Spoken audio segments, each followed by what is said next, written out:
Like, it's crazy reading some of Epstein's emails because you realize he literally is doing the thing that seems so tinfoil hat. Like when people are like, it's not like there's a guy literally like saying, do this, do that, and like connecting people and trying to blah, blah, blah.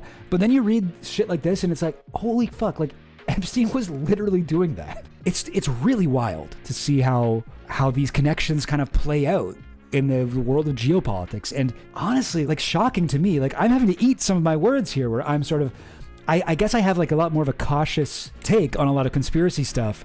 So I've at times been like, well, let's not go too far here. Like, we don't know that Epstein was like working with Mossad. We don't know this. We don't know that. And then so I get an article like this and I'm like, actually, it turns out the fucking tinfoil hat guys were right. It's like Epstein just knew everyone and everyone was like, Epstein's calling? Yeah, I'll pick up. What's up, bro? What's up, buddy? Yeah, you want me to talk to your boy, Ehud Barak? Of course, man. What am I going to say? No to you, man? Of course. Like, it just feels like Epstein had that kind of pull with, like, fucking everyone. On May 22nd, 2013, Epstein informed Barak he'd received and rejected an invitation to meet with Putin at the St. Petersburg International Economic Forum the next month. Putin asked that I meet him in St. Petersburg at the same time as his economic conference. I told him no. If he wants to meet, he'll need to set aside real time and privacy. Whoa, okay, big swinging dick over here. That's nuts. He's like, Putin wanted to meet with me at a fucking conference? Dude, I'm not a side piece to your fucking conference. You want to meet with Epstein? You got to make a fucking day of it. Hey, it's the Goblin Queen. Now, this is the one I was excited about. So I haven't actually gone over this yet.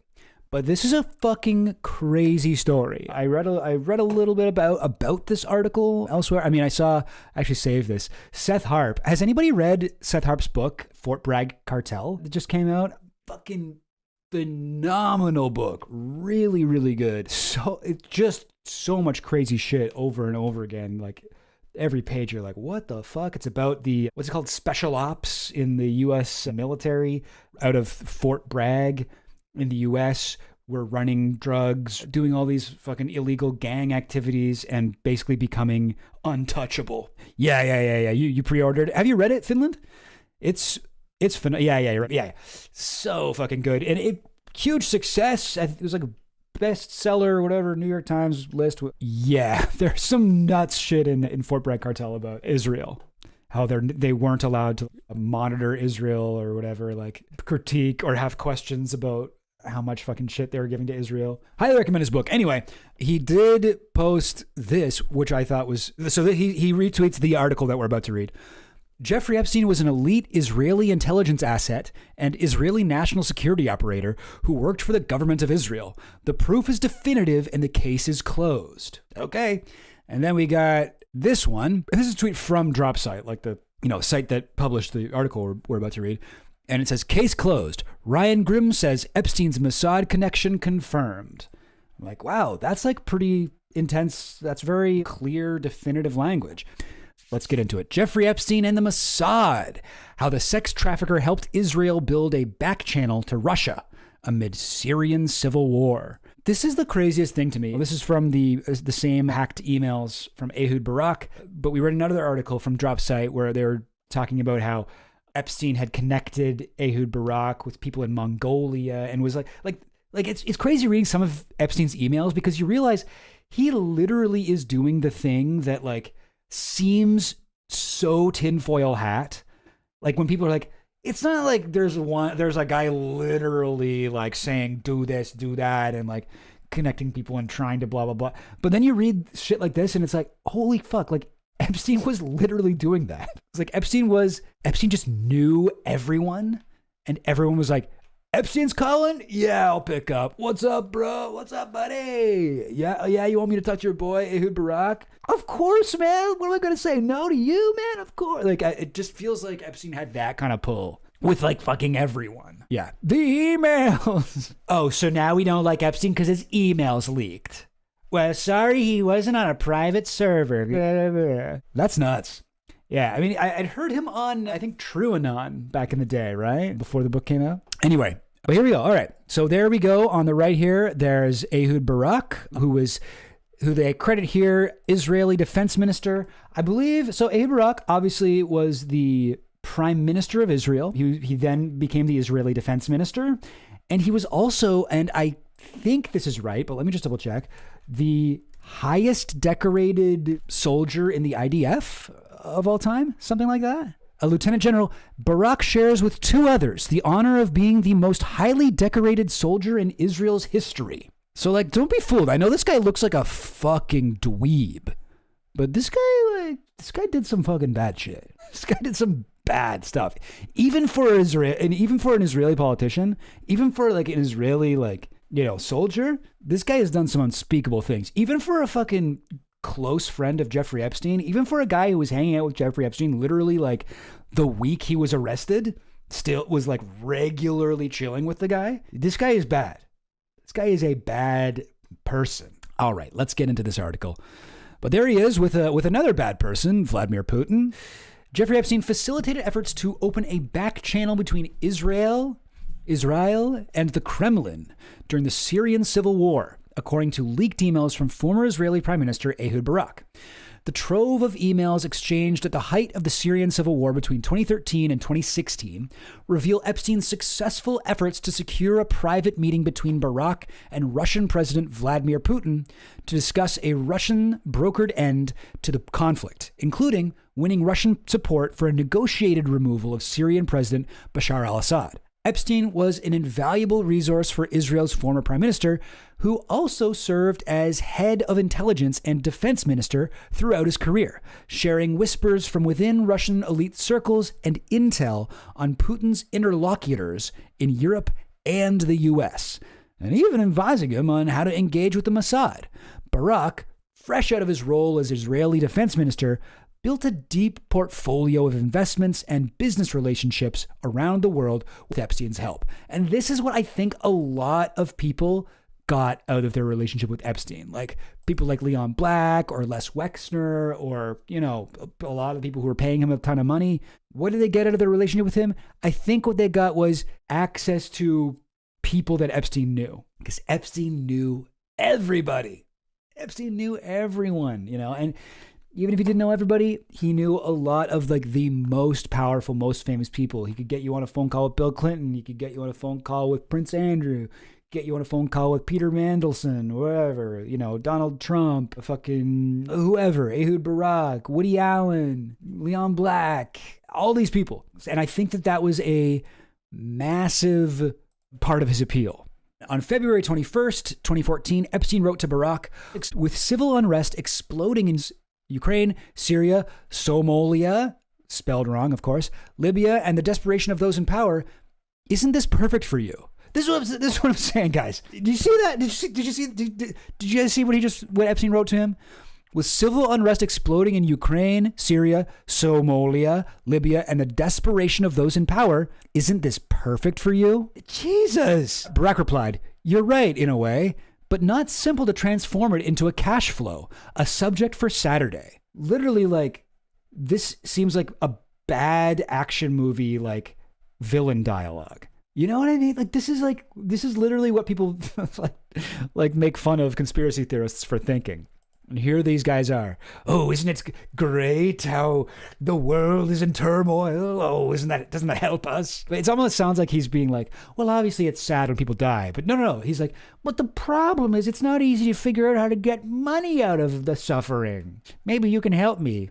Boy. These efforts also provided cover for covert diplomacy on behalf of the Israeli government. Together, Barak and Epstein sought to pressure the Obama administration to either intervene directly in the Syrian war or make concessions to the Kremlin in exchange for Assad's graceful exit. In their exchanges, Epstein expressed his frustration at the Obama administration's failures to contain Tehran as the two men searched for opportunities to promote U.S. strikes on Iran. Yeah, it's interesting because I believe all of these emails were leaked. It was Ehud Barak's like Gmail account hacked by, it looks like, Iran. So it's funny to know that we found shit out about them. Despite securing a sit-down with Putin in the summer of 2013, they did not succeed in convincing Russia to support Assad's ouster, but their negotiations set the stage for U.S.-Russia cooperation on disarmament of Syria's chemical weapons arsenal a few months later.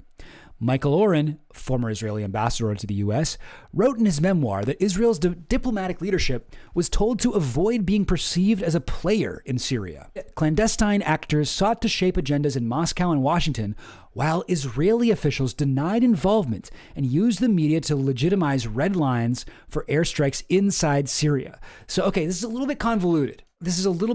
But it's interesting, though, that this whole operation, right, with the war in Syria and everything, Epstein is ostensibly, at least to the people in Russia and the U.S., acting as a go-between for those two countries.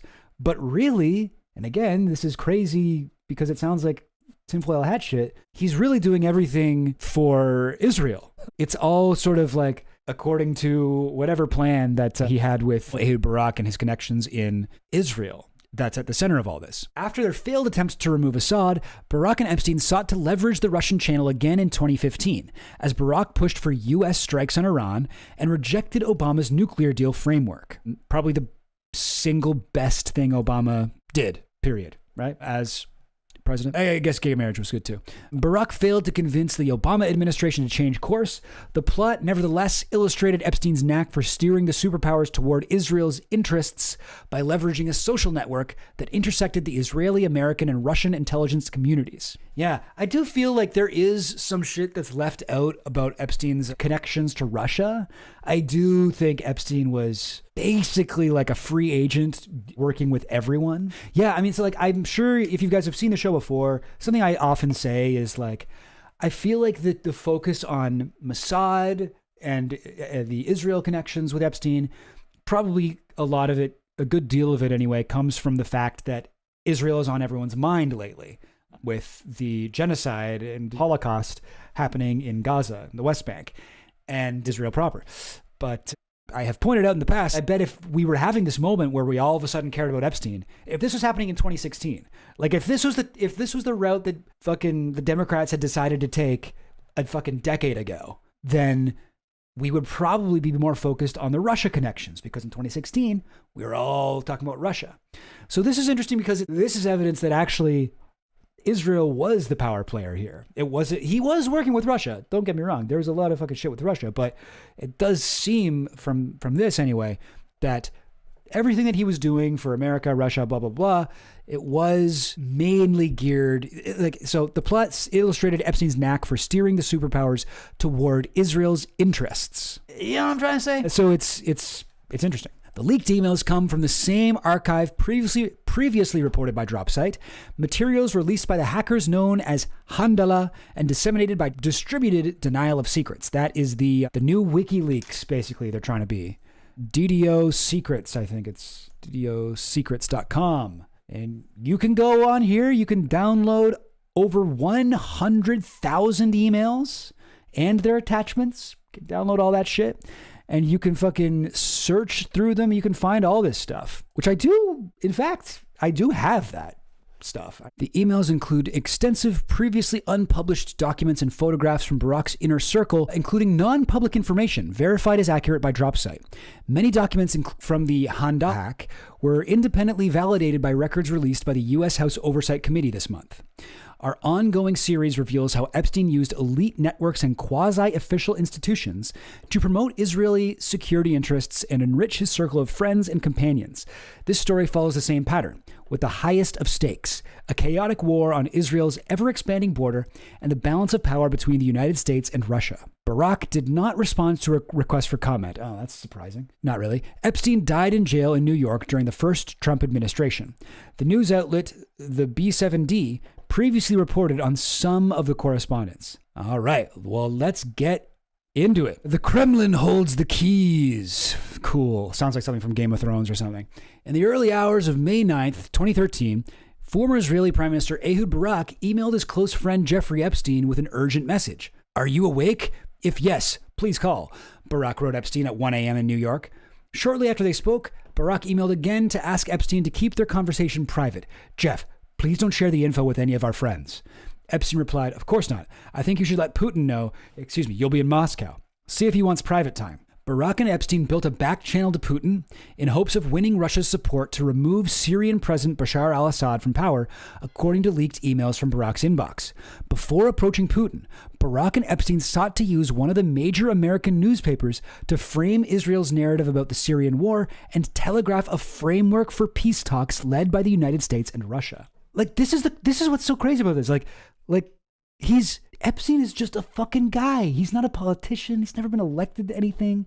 He's just a fucking weird billionaire guy with a lot of friends. And yet, here he is talking to Ehud Barak, Prime Minister, Defense Minister of Israel, and the most decorated soldier in the history of that country. And the two of them are talking to each other. And Epstein is actually like, I actually have more connections than you. Like, let me hook you up with the people that I know so that you can get around. Same thing as he was doing in Mongolia in that other drop site article. So nuts. Okay.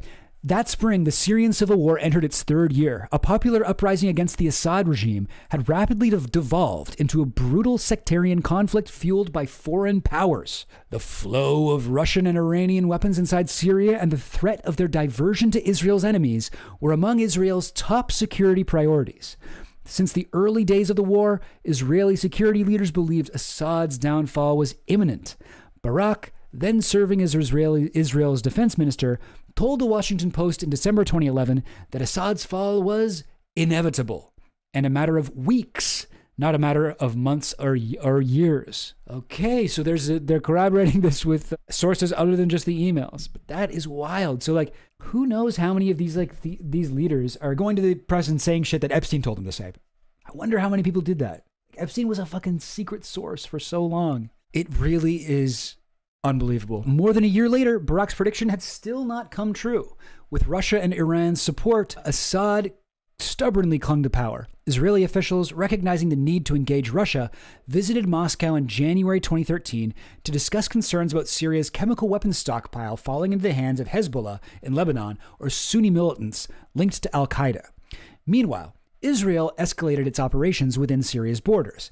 In late January, the Israeli Air Force conducted an airstrike on Damascus, that's in Syria, intended to halt the transfer of surface-to-air missiles to Hezbollah. Barak postured about the strikes at a security conference the following month. When we say something, we mean it. He reiterated his assertion that Assad's fall is coming imminently. It's like, I'm telling you, any day now. And when it happens, this will be a major blow to the Iranians and Hezbollah. But Assad still refused to bend, and Hezbollah's strategic gains on Israel's borders increased the pressure to remove Iran's man in Damascus. Rapprochement with the Kremlin offered a solution. How do you guys even say that in an English way? Rapprochement with the Kremlin offered a solution. Barak stepped down from his post in March 2013 after the failure of his new political party to contest Knesset elections. His retirement from formal office, he said, Knesset is I'm sure people know this, but it's like the Israeli government, like the cabinet kind of thing, the Knesset, right? I think that's what it is. I sort of think of it as the equivalent to a cabinet. The unicameral legislature of Israel. The Knesset passes all laws, elects the president and prime minister, approves the cabinet. Okay, so it's not exactly the cabinet, I guess. It's like something above that, and supervises the work of the government, among other things. Cool. His retirement from formal office, he said, meant that he would now have time to study, write, live, and enjoy. Instead, he immediately began working with Epstein to conduct covert diplomatic work in support of Israeli security interests abroad. That's so funny. It's like maybe that's what he meant when he said study, write, live, and enjoy. He's a workaholic. Hey, you can take the man out of the Knesset, but you can't take the Knesset out of the man. The guy's always going to be the most decorated IDF soldier in history. Stepped down from his post. Very, very funny. Yeah, no. It's great. I'm retired now. I can really focus all my time on hanging out with a pedophile and try to figure out how to take over the world. But actually, now I can really focus full time. It's like, on your wife and kids? No, not at all on them. Oh my God. I will not be hanging out with those kids. Other kids at my pedophile friend's house, yes, I will be hanging out with them a lot. But no. Going to really live and enjoy my life as a sheep dipped fucking Mossad node on the Mossad connection board Woi! The key to Barack's back-channel diplomacy with Russia was his relationship with Viktor Vekselberg, a Russian-Israeli oligarch and owner of the multinational conglomerate Renova Group. Barack offered his services as a strategic consultant to Renova, a position that would generate a lucrative salary for himself and further his ambitions in the global mining and energy sectors while enhancing his access to powerful figures in the Russian elite. This I would love to know more about. All of Epstein's connections to Russia, Russian intelligence. I do feel like this is a underreported part of the story. Barack kept Epstein abreast of every update on his courtship with Vekselberg as Barack progressed toward a formal agreement with Renova. And that's a good point too, Finland. Making lots of connections to powerful Russian figures is exactly what you'd expect someone working for U.S. intelligence would be doing. Very good point. Very, very good point. Yeah. Another thing I find fucking annoying, and I know I've whined about this on here before, but a lot of people who study Epstein stuff will say shit like, obviously he wasn't working for U.S. intelligence because U.S. intelligence wouldn't do something weird and gross like that. But probably Russia or Israeli intelligence. That seems more likely. And it's just like, do you not know anything about your own fucking country? Read fucking any book about the CIA and then come back to me and tell me that they would never give money to a fucking pedophile. No, they would do that shit. They would do that shit. Barack kept Epstein abreast of every update on his courtship with Vekselberg. As Barack progressed toward a formal agreement with Renova, Epstein counseled Barack on contract negotiations, writing on April 27th, "I think you should propose all up front. No need for a written agreement until later." Beneath the surface of mundane contract details, Epstein and Barack worked on a covert plan with the support of Israeli intelligence, regime change in Syria, Damascus. The Israeli military strategist, often described as emotionally handicapped, relied on Epstein to help him craft his messaging when dealing with other political officials and business elites. Epstein, for instance, asked Barack to wait until they could speak privately before Barack notified intelligence leaders of a deal with Vekselberg. "Do not go to number one too quickly. I understand more now, so we should speak." Okay, so they explain this here. The euphemism number one is a moniker used to refer to the head of Mossad, dating back to Barack's days as director of Israeli military intelligence when the Mossad director's identity was kept secret. Yeah, that is a well-established thing that the leader of Mossad, I don't think it's like this anymore, but back in the day, I guess at this time, the leader of Mossad, nobody knew who it was. So people just call him number one. So here we go, guys. This is it. This is what the title of the stream was trying to tell you. Link between Epstein and Mossad confirmed, right? That's what it is. Here we go. We're there now. Do not go to number one too quickly. I guess, so it's funny, I guess Epstein was sort of giving him kind of I don't know what you call it, social dynamics advice. Epstein was sort of giving him Andrew Tate style, or, pickup artist advice for how to fucking make these moves. He's Israeli military strategist, often described as emotionally handicapped, relied on Epstein to help him craft his messaging when dealing with other political officials and business elites. Yeah, so that's why he was don't talk to the fucking head of Mossad too quickly. You're not ready for that. Hang on, let me fucking talk to you and tell you how to be cool. Also, this is crazy. Can I just point out, so this is Epstein, an American man, right? Grew up in Coney Island. And he is more in touch with Mossad than fucking Ehud Barak is. And he is hey, this is what we should, here's how you got to do it, okay? Don't fuck this up, man, all right? You got to do this, you got to, he is helping Ehud Barak, not just an Israeli citizen, but the most decorated fucking soldier in Israel's history, the former prime minister of Israel, the just recently former defense minister of Israel. And Epstein is still more connected than Ehud Barak is with Mossad. That's weird. That is not what you would expect to be the case. That's a little bit bonkers, I have to say. I had to go to the big goblin picture to say that. Crazy. Really, really nuts. A few hours after Barak informed Epstein of his Moscow plans, Epstein shared some intelligence about one of Putin's interlocutors, the head of the Council on Europe. On May 20th, Thorbjorn Jagland is going to see Putin in Sochi. Jagland asked that I make myself available to meet with him sometime in June to explain how Russia can structure deals in order to encourage Western investment. I never met him. Wanted you to know.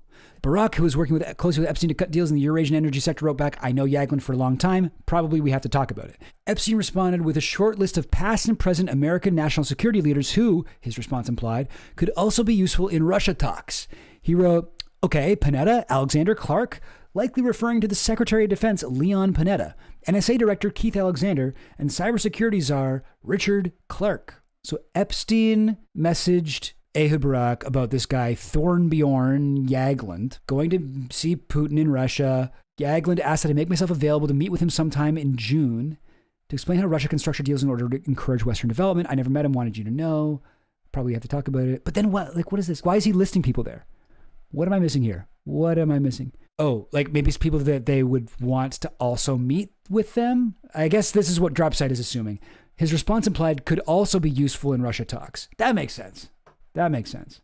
I'd be like, yo, I'm going to have a party at my place. Ehud Barak, you want to come? Yeah, sure, man. I'm free. Okay, cool. What about this guy? Like other people that they could invite to the party. That's would be maybe what they're saying. A little bit weird though, but yeah, that would make sense. I guess these people seem pretty important. Upon his return from Moscow, Barak contacted George Tenet, former director of the CIA, to pitch it. Here we go, guys. Whoops. Didn't mean to click on that. Now the CIA is getting in on this. We got the former fucking Israeli defense minister and the former CIA director. Crazy. To pitch a talk Barak could give at Allen & Company's Sun Valley event in July, a summer camp for billionaires and elite politicians to convene and negotiate deals. That sounds like fucking Bohemian Grove. What's it called? The Allen & Company Sun Valley Conference. Yeah, so it's basically Bohemian Grove, but like more fucking boring and corporate. It's for like the Silicon Valley set. Look at these fucking dweebs. And we control everything. All right. The topic, think of Syria, CW. Plus background. So this is a direct quote from the email. From Ehud Barak to Sun V. Wait, is Sun V George Tenet? Yeah. Dear George. Oh no, G Tenet. But wait, what's Sun V is the email subject, I guess. Think of Syria. What's CW? CW. Not sure. Plus background of Iran's elections and nuke program, global terror, North Korea, etc. Probably briefing for select group. Thanks. Best, Ehud. Barak was not recorded on the guest list. Oh, interesting. Weird. Oh, chemical weapons? Yeah. That would make sense, actually. Yeah, that would make sense. Good call. Think of Syria, chemical weapons. Plus background. Yeah. I think you're right. In the meantime, Epstein and Barak crafted an op-ed for Barak to publish that could shape the narrative for a Russian-led transition in Syria that secured Israel's interests. On May 19th, Barak sent Epstein a draft titled The Kremlin Holds the Keys. Oh, so Barak wrote this, and it was called The Kremlin Holds the Keys, which argued that Assad's regime had permanently lost its legitimacy and Russia should take leadership to negotiate a swift end to the war or see years of bloody massacres in a no-man's land Syria. A post-Assad Syria, wrote Barak, was a foregone conclusion. He keeps saying this.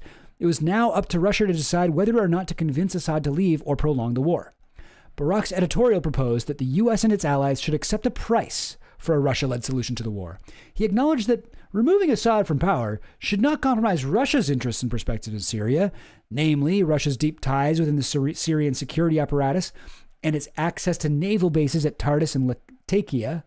He framed the chemical weapons threat as a decisive issue requiring initiative by the Russians, who knew the generals of the chemical weapons units on a first-name basis. The backdrop of Barak's editorial was Russia's looming delivery of advanced weapons systems to Syria, including anti-ship missiles and advanced air defenses, which threatens to further entrench Israel's enemies. Okay. In the weeks prior, Israel began escalating its operations inside Syria, conducting more airstrikes on Damascus to block Iranian missiles bound for Hezbollah. Russia responded by sending its warships into the Mediterranean. Jeez, yeah, this was a fucked up time. A Syrian war, remember that?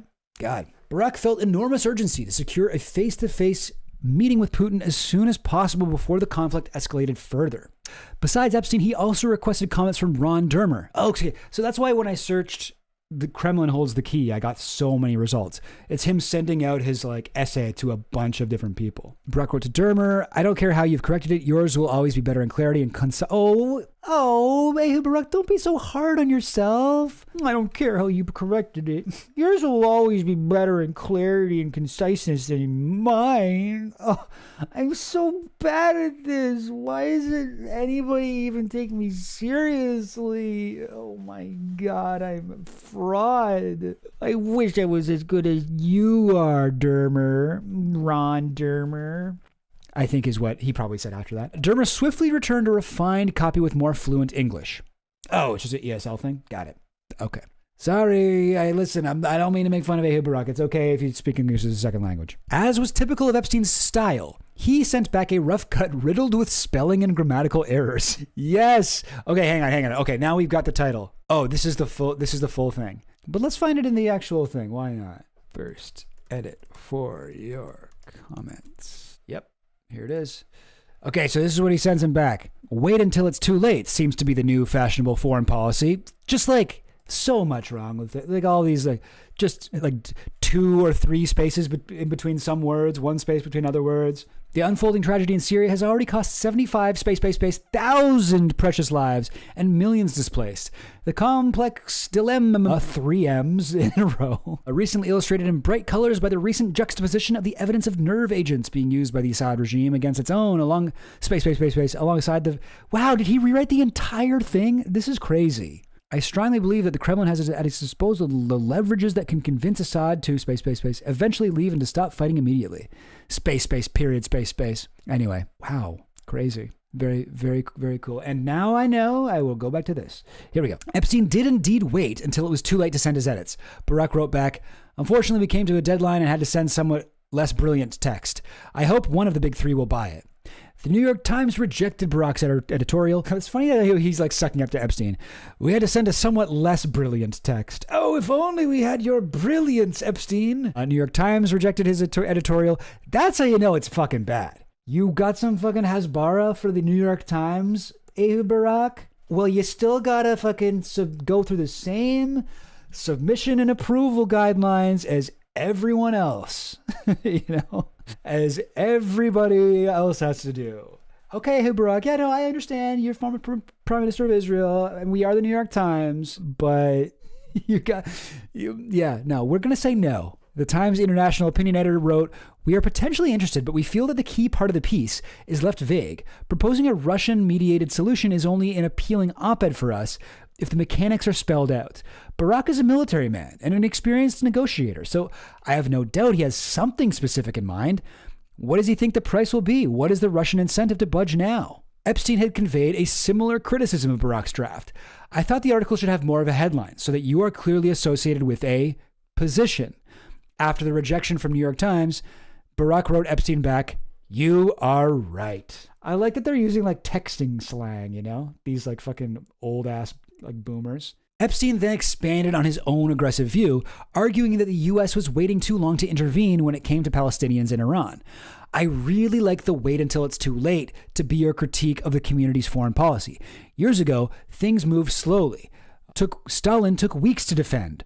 What? Stalin took weeks to defend? Like Joseph Stalin? Who knows? Months of preparation, strategies, etc. Today, these things force decision, for good and for bad. The U.S. wait policy, space, the Palestinian wait policy, Iran wait policy. What? I do not even know how to parse this. I really like to wait until it's too late to be your critique. Years ago, things moved slowly.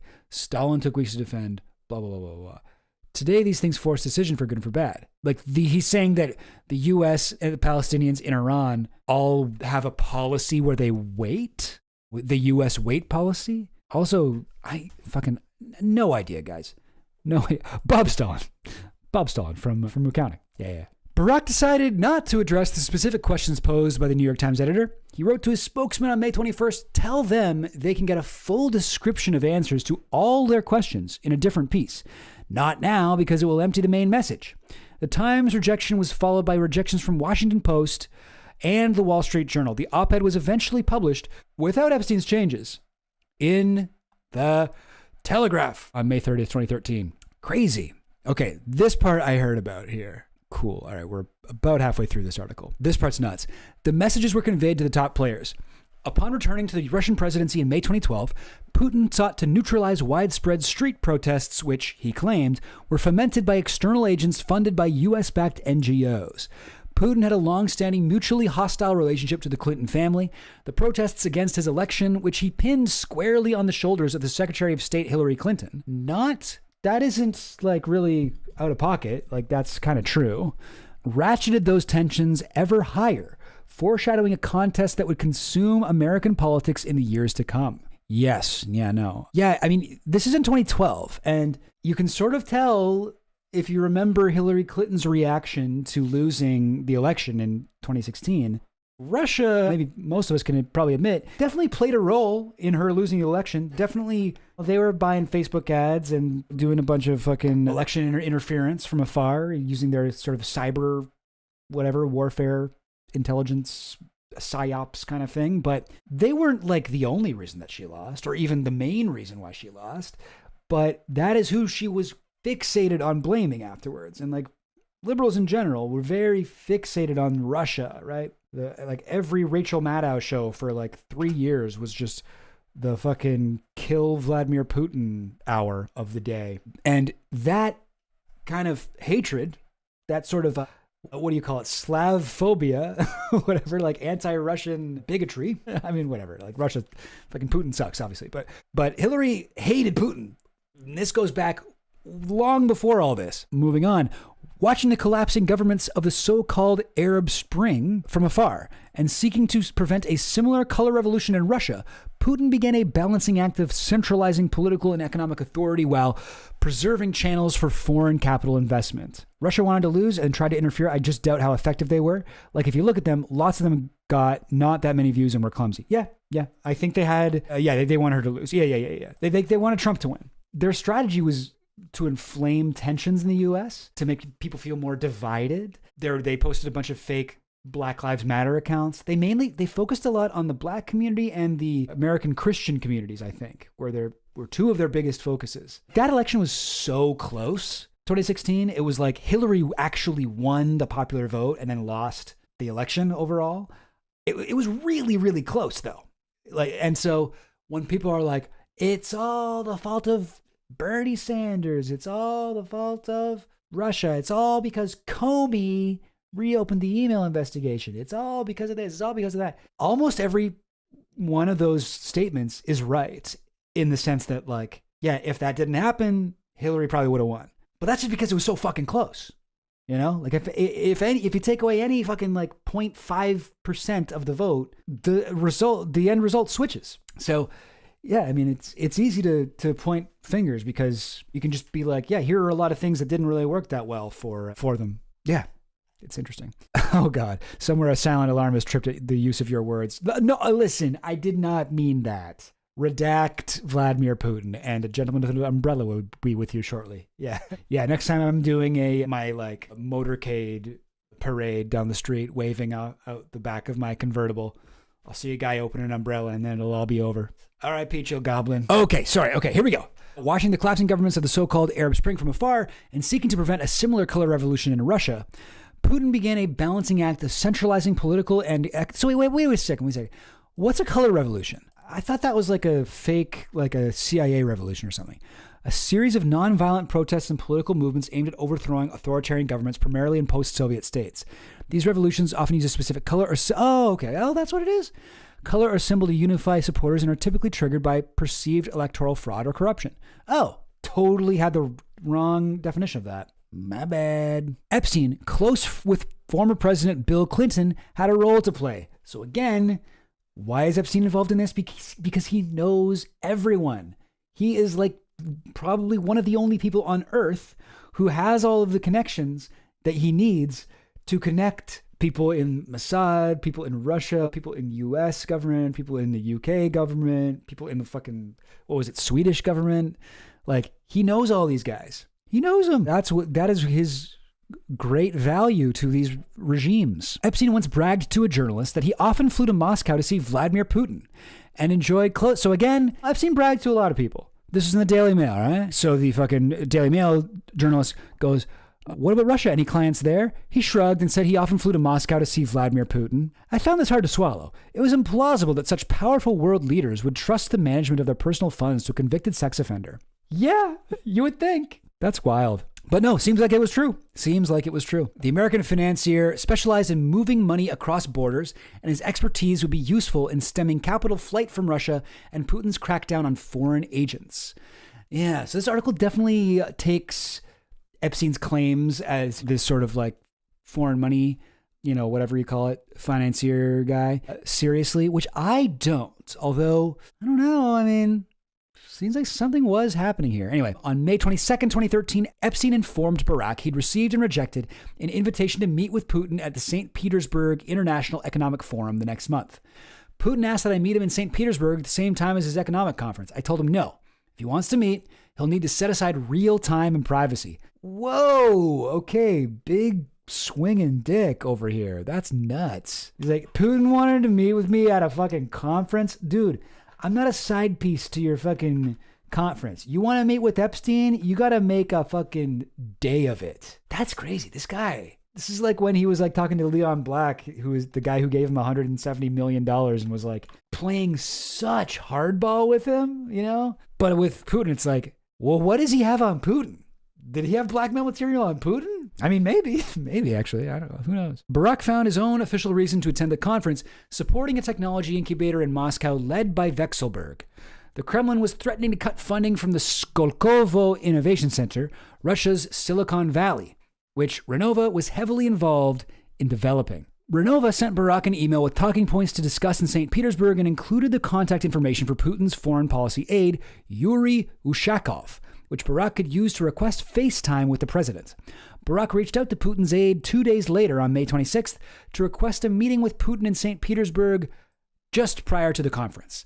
I'd like to meet with President Putin for 30 to 40 minutes at an early opportunity, preferably before the main June events, Barack wrote, adding, I'm fully aware of the intense burden on the president's schedule these days, but I urge you to draw the president's attention to my request. Epstein was eager to get an update about the Russians' reply, and he emailed to confirm if Barack was coming to Henry Kissinger's 90th birthday party in New York on June 3rd, 2013. That event would also be attended by U.S. Secretary of State John Kerry, the lead broker for U.S. policy on Syria and Iran. Also, one of Epstein's friends, John Kerry, photographed in the Fontanillas, Epstein's maid and house manager. They posted a bunch of photos on their Facebook page. So there's them with Epstein, there's them with Clinton, there's them with Prince Andrew.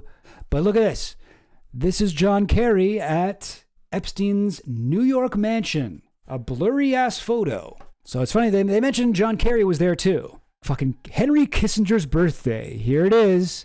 John Kerry arrives at Henry Kissinger's birthday party at St. Regis Hotel, June 3rd, 2013. There are differences between the parties, but when it comes to foreign policy, the Democrats and Republicans are both essentially Nazis. They're both essentially fucking America, Fourth Reich, and we deserve to rule everyone. It's fucked up. It's fucked up is what it is. Ushakov's chief of staff acknowledged Barack's message on June 5th and passed along Ushakov's direct phone number to coordinate the meeting details. Then on June 7th, the first of Edward Snowden's bombshell revelations on the NSA dragnet PRISM surveillance was published, casting a shadow over Barack and Epstein's planning. Barack sent Epstein an email with the subject line NYT missing editorial referring to the New York Times editorial board's President Obama's dragnet, a scathing piece on the PRISM revelations that day. The two men recognized the Snowden leaks could undermine the Obama administration's leverage in negotiations with Putin. Barack asked Epstein to read the article in which the New York Times editors claimed the president had lost all credibility by abusing his executive powers. Barack wrote, "Find and read it regarding our conversation about what could Attorney General Eric Holder have done to help his boss." Epstein replied, "Any confirmation on St. Petersburg?" It's funny that he's like, he wants him to read an article, but he doesn't know how to send a link. So he's just like, just find it. Just fucking find it, man. You'll find it. Like, bro, send me a link, dude. Hit me up with the http://. Very cool. Despite making contact with Ushakov, Barack's consulting company Hyperion had still not been registered for the conference. On June 10th, Barack emailed Boris Kollardi, CEO of Julius Baer, a Swiss private bank where he was also an advisor. I need these connections, this The cork board's filling up. You know what I mean? Isn't this crazy? This is one of the most like, this is a fucking, I'm trying to think of the right word. This is a mind-blowing article. There's so much in here that seems insane. It seems like something you'd see on a cork board, but this is all backed up, verified. We have the emails, we have the contemporaneous evidence, we have these news reports. It's really wild to see how these connections kind of play out in the world of geopolitics. And honestly, like shocking to me. Like, I'm having to eat some of my words here, where I'm sort of, I guess I have like a lot more of a cautious take on a lot of conspiracy stuff in general. As much as I'm definitely probably more pilled than most people are, I like to be cautious, and I don't like to go too tinfoil hat with my conspiracy theories. And so I've at times been like, well, let's not go too far here. Like, we don't know that Epstein was like working with Mossad. We don't know this. We don't know that. And then so I get an article like this, and I'm like, actually, it turns out the fucking tinfoil hat guys were right. You know what I mean? Like, I'm actually kind of having to take back some of the things I've said on this stream before. This is wild. We'll have to know all the companies Barack was an advisor to. Oh, yeah. Well, I mean, this is what we were talking about last week when I was going over Bohemian Grove and the Who Rules America stuff with Domhoff, where he's like, if you want to really actually look at the network of people that control everything, the power elites, look at who sits on the boards of directors at all the Fortune 500 companies. Look who sits on the advisory councils and the boards of trustees on all of these think tanks and NGO nonprofit orgs that are run by the billionaire class. Look at who sits on all those boards and look on all the different boards they sit on. I'm sure Barack was probably an advisor on many boards. Yeah, really, really interesting stuff. With Julius Baer's help, Russia is not yet orderly to run place. I've got an official confirmation of a meeting with Putin, but Hyperion's registration file had not yet confirmed. Probably they never heard the name. I think if JB will approach the governing body, the organizing body, on my behalf, they'll conclude it within hours. With Julius Baer's help, Barack swiftly locked in his appointment. In less than 24 hours, Ushakov's office confirmed the appointment time. Barack wrote back, trying to convey the urgency and importance of the meeting. I've never spent the time of the president and won't do it now. The meeting is important, so make sure it's done during the spief. Okay, that's funny. I've never spent the time of the president, and I won't do it now. I think he meant to say I have never wasted the time of the president. The same week, Israeli intelligence officials used official channels to engage with other stakeholders in Syria, as Mossad director Tamir Pardo arrived in Ankara for talks with Turkish spy chief Hakan Fidan. Hakan Fidan. That's funny that it's a spy guy, because his name sort of sounds like confidant. Hakan Fidan. I am Hakan Fidan. You're a confidant for who? Anyway. On June 12th, Epstein sent Barack another piece of intelligence to prepare him for the meeting in St. Petersburg. Putin will redo his staff in the summer, bringing only very trusted people closer, more info on phone or face-to-face. Putin will redo his staff in the summer, bringing only very trusted people closer, more info on phone or face-to-face. Putin's meeting with Barack was not logged in any SPIEF calendars for the SPIEF conference, but Barack's emails confirm a meeting scheduled for the evening of June 20th, and a Russian journalist saw Barack waiting to speak with Putin again late in the evening of June 21st, after Angela Merkel's visit to the Hermitage. Okay, Dropsite, doing the work here, doing the journalism work. The visit was swift. Angela Merkel apparently didn't want to draw attention to herself at the Hermitage, and Mr. Putin's working day was far from over. Former Israeli Prime Minister Ehud Barak was already waiting for him. Didn't get away with it. They tried to keep it off the records. On June 24th, Barack sent an email back to Ushakov, reporting that the back-channel communication was successful. Barack confirmed that messages from Putin had been transmitted to relevant parties. Sorry, this is to Ushakov. Okay. Please note and convey to your boss that the two messages were conveyed yesterday night fully and accurately to the top players. Oh, wow, so this was really a secret meeting. Barack's email did not specify the identities of the players or the content of the messages. The previous day, Edward Snowden arrived at Moscow's Sheremetyevo airport to seek asylum. Barack acknowledges Ushakov's difficult position and invited him to follow up later.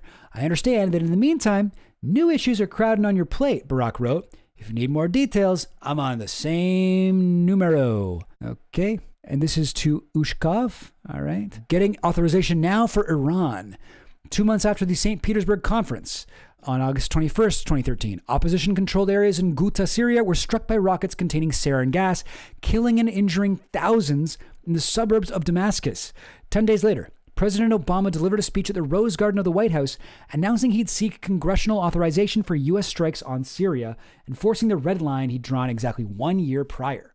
Epstein emailed Barack as soon as news of Obama's speech broke, on August 31st, to propose publishing his shelved Syria narrative. Time to write the wait until too late op-ed, Barack responded solemnly.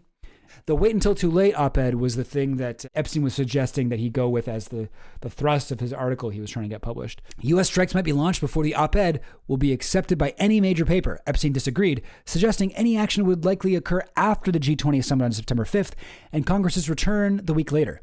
It will be at minimum a week or two, not before G20. An hour later, Barack agreed. After listening to POTUS's speech, you're probably right. Man, Barack really thinks the world of Epstein, eh? He's like, this guy is the smartest guy. He knows everything. I would use the opportunity to compare it with Iran. The solutions become more complex with time, not less. I think many people would like your views on Egypt, Syria, etc. Russia's role? I think you might point out the gassing of women and children is an expressions from the 20th century.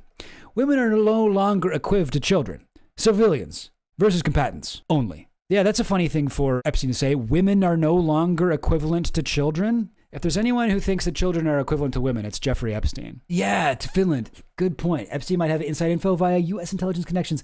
Because it does seem, because the context that we're getting here, right, is all from Ehud Barak's emails.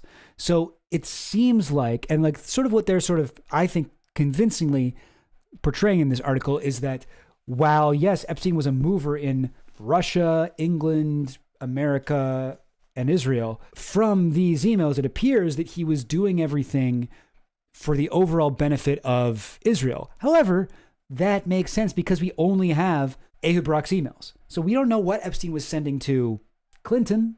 We don't know what he was sending to Peter Mandelson. We don't know what he was sending to anybody. All we know is what Ehud Barak saw. And of course, Epstein would want, no matter what he was doing, no matter who his allegiances actually were to, he would want Ehud Barak to think that he was working in favor of Israel. So yeah, that is a really good point. Like he may have been playing off of other people as well, right? Yeah, this could, we should be cautious with these conclusions. CIA only lets senior case officers talk with Mossad officially. Yeah. Yeah, they go over some shit about special ops and Israeli stuff in Fort Bragg cartel as well. We were just talking about earlier. Epstein wished Congress would approve bombing Iran after bombing Syria, writing, hopefully someone suggests getting authorization now for Iran. The Congress would do it. Barak did not draft or publish an op-ed on Epstein's proposed theme at that time. On September 9, 2013, Secretary of State John Kerry floated the idea that Assad could avert strikes by surrendering every single bit of chemical weapons. Reporters regarded Kerry's comments as an offhand remark or a gaffe, and the U.S. State Department spokeswoman tried to brush it off as a rhetorical comment. But Russian Foreign Minister Sergei Lavrov took the statement seriously and offered a plan to peacefully impose international control over Assad's stockpile. The next day, Obama expressed his approval of Lavrov's proposal to avoid the use of force. Okay. Putin published an op-ed in the New York Times, plea for caution. Yeah, that's why if you go to Putin's Twitter account, it says, New York Times opinion writer. Sometimes I run a country too. Tee he, him, whatever. Follow me on Blue Sky. Putin published an op-ed in the New York Times, a plea for caution, attempting to sell the same solution to the American public. It is alarming that military intervention in internal conflicts in foreign countries has become commonplace for the United States, he wrote. Is it in America's long-term interest? I doubt it. Millions around the world increasingly see America not as a model of democracy, but as relying solely on brute force, cobbling coalitions together under the slogan, you're either with us or against us. All right. U.S. and Israeli positions rapidly converged toward an international framework for regime change that resembled Barak's proposal, using chemical weapons disarmament as an on-ramp to a transitional government backed by the United Nations. Israel's ambassador to the U.S. explicitly called on the international community to remove Assad. Michael Oren told the Jerusalem Post, we always preferred the bad guys who weren't backed by Iran to the bad guys who were backed by Iran. At the end of September, Oren stepped down from his ambassador post, replaced by Dermer, the silent editor of Barak's summer op-ed. The UN mission to destroy Syria's stockpile began in October, and UN Secretary General Ban Ki-moon announced Russia-sponsored peace talks in Geneva soon after. Wow. So is that sort of like, is that implying that like Epstein and Ehud Barak's plan ended up being adopted by Russia, America, and Israel after all? Wow, that's crazy. Russia became the indispensable broker after the Ghouta attack, especially as Barak urged. But in spite of the disarmament effort, the parallel peace talks in Geneva stalled out almost immediately over the question of Assad's future. As a precondition for joining the Geneva talks, Kerry demanded Iran agree to Assad's removal and a transitional government. Iran refused, and the peace process fell apart before it began. The US and Israel ultimately accepted a Russia-led solution on chemical weapons, but failed to remove Assad from power. That is funny, though, that all of that, they still didn't get Assad out. I am not political. Jeffrey Epstein portrayed himself as an apolitical financier, but the back-channel diplomacy in Russia reveals him as a political fixer who arranged access to senior Russian political figures with the goal of advancing Israeli national security interests, often in direct contradiction to the United States national security strategy.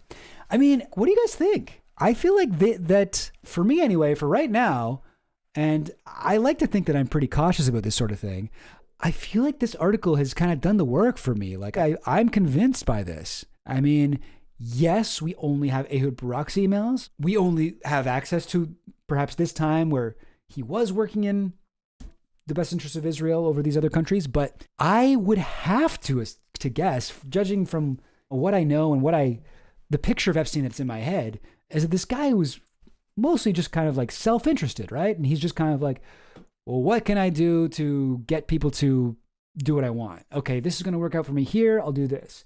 This is going to work out for me here. I'll do this. Not like I mean, obviously Epstein did have a connection to Israel. He did support Israel in many ways, but I don't know. I still feel like that would require some kind of I guess like allegiance and loyalty that I don't really think Epstein really had to anyone other than himself. It makes sense that we would get this thing from reading Ehud Barak's emails. However, like this article is not just looking at the emails to Ehud Barak. They're also looking at, well, what actually happened? Who actually met with who? What actually were people saying? What ended up being the official policy? What did they try to do? And it does check out. Like, I mean, I gotta say, I think this is the most convincing thing I've seen for the Israel side of Epstein here. In April 2015, the US and Iran agreed on a nuclear deal framework in Lausanne, Switzerland, a development that cut against the preferences of the Israeli government, as well as Epstein's own expressed hopes for a US attack on Iran.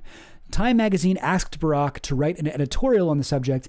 In his essay, Iran has escaped a noose, Barak argued that only tough sanctions and military force could restrain Tehran, and sanctions would become difficult to reassemble after a deal was signed.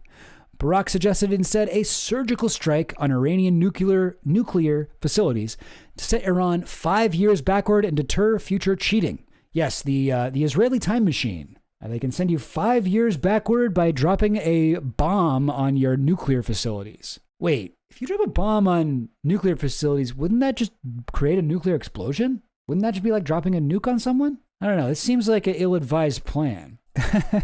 That Ghislaine Maxwell's father literally wrote the book on Mossad spycraft? No, he didn't do that. But there are suspicious ties between Robert Maxwell and Israeli intelligence, Mossad. Of course, Robert Maxwell was a spy during World War II for England against the Nazis. He was like he was a spook. Changed his name 1 million times, went around all over the place. Then later, as a fucking newspaper magnate, was caught in, I think, 2 scandals where he was connected with Mossad or Russia and intelligence. There's the whole, not Prism, but Promise software thing where he was helping shop around this backdoor software for Israel to get access to what people had on their computers. The whole like octopus conspiracy. And when he died, he was buried in Israel, and I think 2 Israeli prime ministers were at his funeral, and one of them said, the world will never know everything that Robert Maxwell did for Israel. But we don't know what that was exactly, and we don't know if he was like a spy or an asset or whatever. We don't know about Robert Maxwell. Seems likely. seems likely. Wasn't Maxwell instrumental in getting Mordecai Vanunu arrested by Israel? I think that this is right. Despite having met Hunim and Vanunu at the airport when they arrived in London and receiving assurance from Hunim that he would get his money, sold the story to the tabloid Sunday Mirror, whose owner was Robert Maxwell. In 1981, a self-described former Mossad officer or government translator named Ari Ben-Menashe claimed that Maxwell, allegedly an agent for Israeli intelligence services, had tipped off the Israeli embassy about Vanunu in 1986.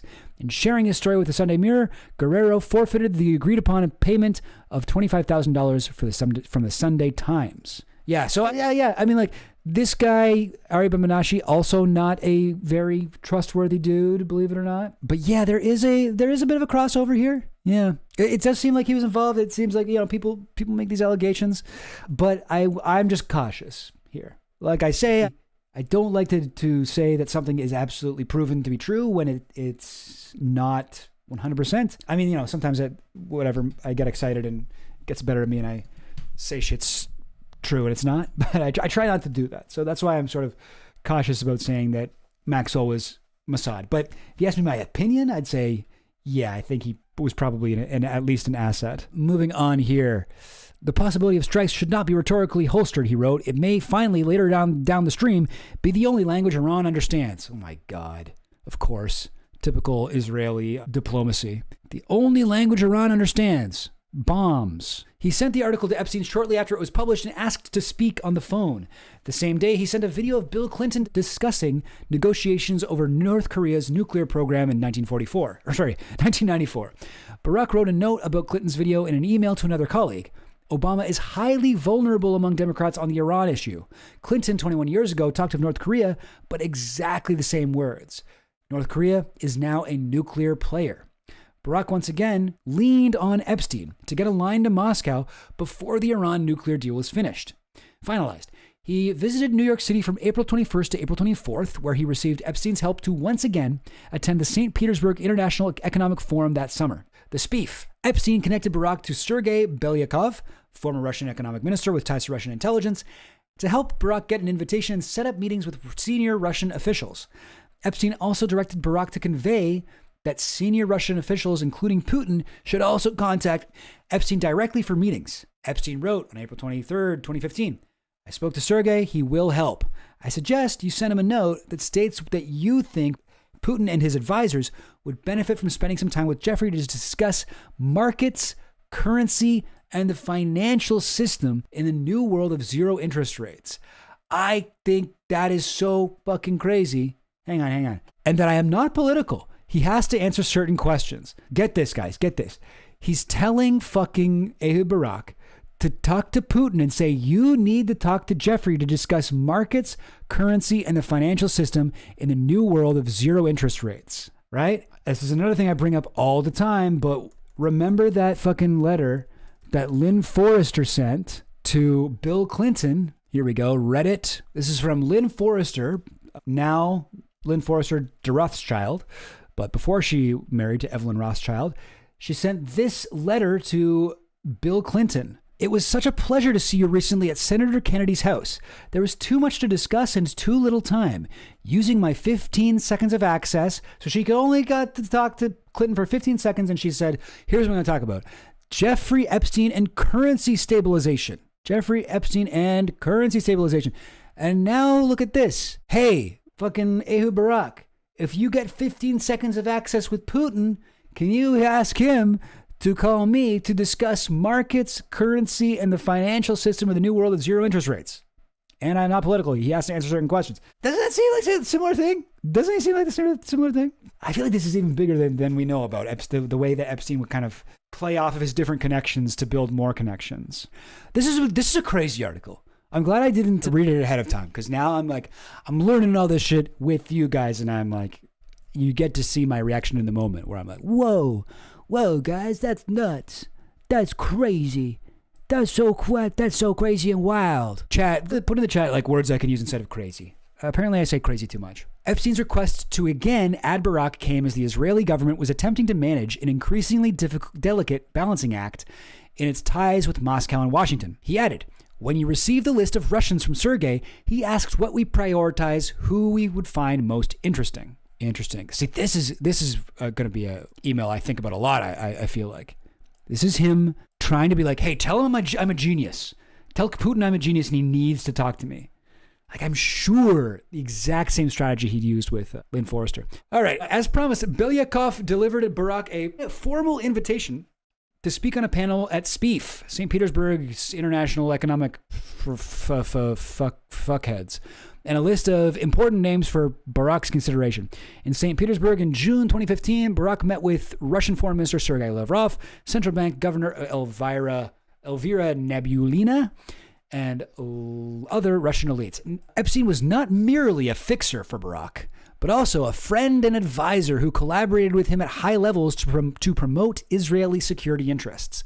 The correspondence between Barack and Epstein, as well as publicly released information about Epstein's travel and activities during this period, point to a significant degree of collaboration between the two men involving numerous governments in negotiations intended to serve Israeli security interests. In a note sent by Barack to Epstein after the St. Petersburg Forum in 2015, he rattled off a long list of heads of state, senior officials, and business magnates he'd met, reporting great meetings with all. Around the same time, Epstein was known to have conducted meetings with several Obama administration officials, including former U.S. ambassador to Russia and later CIA chief William Burns, as well as Obama White House counsel Catherine Rumler. While shedding light on his efforts with Barack to secure Israeli interests in Syria, the emails leave open the question of other interactions that Epstein may have engaged in with U.S. and other government officials. So yeah, this is what we're saying here. All we got is the peek into the Israeli side. Fucking, can someone please hack Donald Trump's email? It's gotta be easy. It's gotta be easy. Try just like different ways of spelling Ivanka, all right? There's a way to get in that shit, okay? You got Podesta's shit. You got the DNC shit. Russia, if you're listening, WikiLeaks, Julian, DDoS secrets, distributed denial of secrets. I don't really know how to pronounce it. I always say DDoS secrets, but that's not right. Somebody, let's get the other fucking people in here. Let's get Bill Clinton's emails leaked. You know that shit wasn't on a private server either. God, we need more. We need more information here. While the collaboration between the two men did not depose Assad or trigger a U.S. attack on Iran, the negotiated outcome in Syria did reduce the perceived threat to Israel. And that's the funny thing. Yeah, Trump's password, grab him by the pussy. Yeah, try that. Yeah. Oh, pussy with dollar signs? That is so Trump. That is so Donald Trump right there. That's got to be it. You really think Donald is CIA? I mean, I find that dubious, although possible. A CIA informant or like an asset maybe? Honestly, I do think Trump is more likely an asset to Russia, maybe even Israel, if these countries have compromat on him from Epstein. But I mean, I don't know. He may have done some work for the CIA. They're saying what we were saying earlier. Epstein helped make Barack a wealthy man shortly after he left his role as defense minister in a collaboration that would last for years. We only know what he was doing with Israel. We don't know what he was doing for the U.S. or Russia or any other government. They also succeeded in opening a diplomatic channel between Moscow and Tel Aviv that will be vital for the next decade of war. So like, even if their specific goals did not technically achieve the end result that they wanted, they did set up these back channels that would continue to be used. So even though the strings that Epstein's pulling maybe weren't totally getting him what he wanted, he was at least setting up the strings. Super interesting. Super interesting. A day after sending his summary of the St. Petersburg trip, Barack messaged Epstein again to reaffirm his gratitude. Thanks for setting the whole thing together, man. Hi, Jeff. Great meetings. Met Sergey, thanked him for everything. I met SS. He expressed interest in finding some area for actual cooperation. Proposed that we discuss it with you. Blah, blah, blah, blah, blah. Let's stay in touch. Late next week, we're in New York. I love you, bro. And then this is like when you send 2 texts in a row when you're like starting the like talking stages with somebody and you send them a long thing and they don't respond and you're like, oh, fuck, I should have said this. I should have said something else. Oh, God, I forgot to say thank you. Okay. And it's been like a little while later. It's like another day. Hi, Jeff. Thanks for saying the whole thing together. Jeff, no capitals, fucking bizarre grammar. Of course, comma, space. Glad you found it useful. No period. Oh, God. And then Ehud Barak, yes, I did, very much so. You would never guess which one of these guys speaks English as a second language. That's it. That's the article. That was wild, eh? Gotta say, that's pretty insane.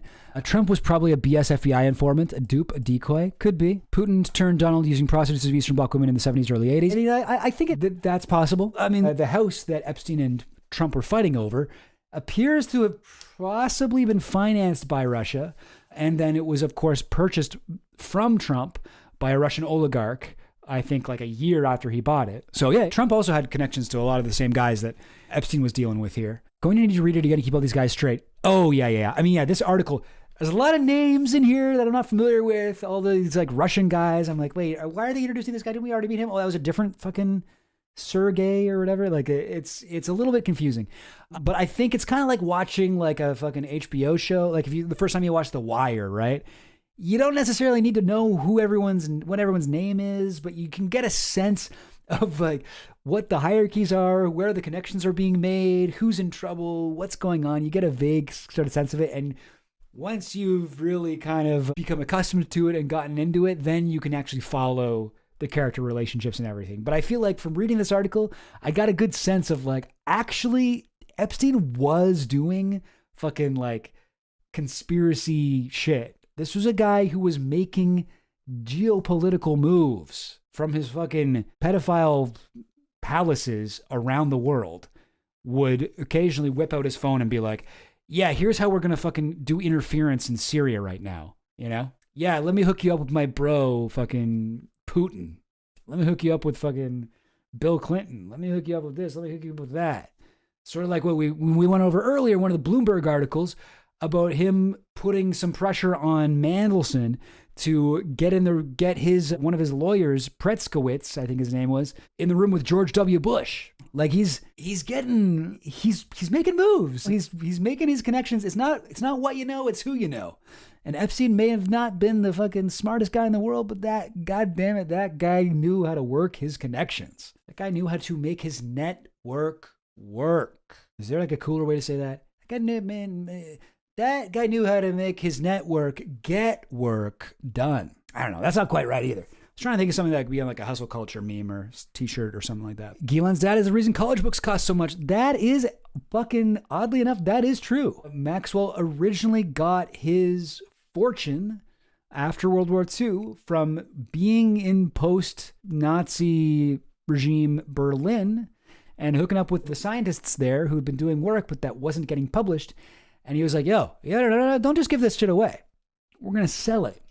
And then he managed to use his kind of business acumen or whatever, business sense, to work that into a giant science publishing empire. Also, weirdly enough, at least according to Ghislaine, this empire that he ran of science publishing basically like invented like, you got to pay to be able to read this shit in the science world. This is also how Epstein ended up meeting a lot of scientist friends, according to Ghislaine, is that, well, my father worked in scientific publishing, so that's how I was able to connect Epstein to all of these science guys. I don't think she said science guys. I don't think he met Bill Nye, but I mean, he might have. Bill Nye seems cool, but Ghislaine maybe overstated that, but she has claimed that some of his scientist friends, at least, were from her father's scientific publishing company. I think part of the reason Epstein wanted Ghislaine as a girlfriend / accomplice was because of all of her connections. And she had connections to the world of high society in England and in New York. She had connections to the scientific publishing community. She had connections to the spy world through her father. Even if it wasn't directly through her, he could drop her name, right? He'd be like, oh, well, my girlfriend, Ghislaine Maxwell, maybe you know her father, Robert Maxwell, blah, blah, blah, blah, blah, blah. Like, I believe that part of the appeal for him and the reason why she was sort of his most public-facing girlfriend was because of her connections and what she could get him. A lot of very prized physicists know Jeff. A lot of fucking prized academics in general. I mean, Dershowitz is a Harvard professor as well. We got Chomsky. We got Steven Pinker. But yeah, lots of physicists. Your Lawrence Krauss, your Lawrence's Krauss, I should say. Like there's more than one. Marvin Minsky, the godfather of AI, definitely, allegedly was also involved in, having children trafficked to him for the purposes of sex. Received massages at Epstein's place. Accused by Virginia Giuffre. This is the godfather of AI. Marvin Minsky. Mandelbrot, the guy that did the fucking thing you look at when you take mushrooms. He knew Epstein. He wrote Epstein a birthday message. Yeah, I don't know. A lot of bunch of shit.